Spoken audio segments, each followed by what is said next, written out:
Welcome back to another exciting pre-class video. This time we'll be talking about how to solve trigonometric equations. We're going to be discussing how to solve equations that involve sine and cosine. Unlike things like linear or even quadratic equations that we can solve exactly, we'll see that some of these require some additional machinery, and so we'll start by using tools like Desmos to help us out, and we'll eventually learn more and more techniques to help us figure out how to solve these as the semester goes on. Let's start by using Desmos to solve the equation sine of x equals 1/2.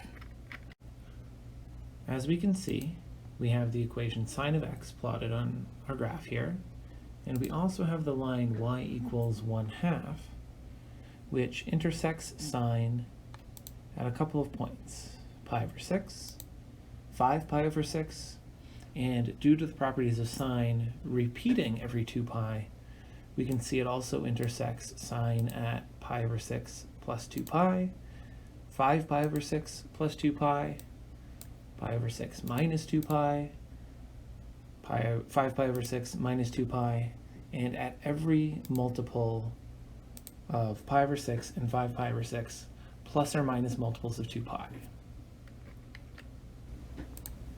However, we don't always need tools.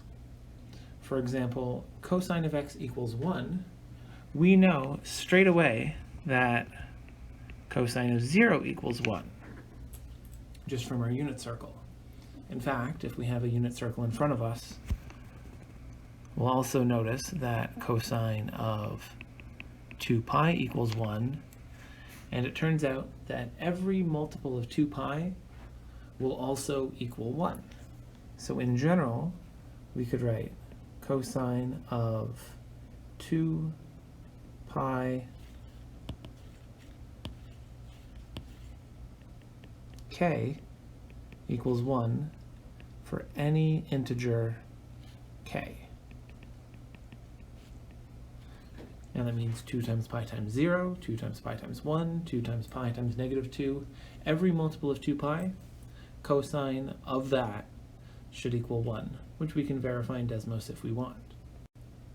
In class, we'll be identifying how many solutions an equation should have. We'll be solving equations in the form sine of bx equals c, and we'll practice solving equations using the unit circle.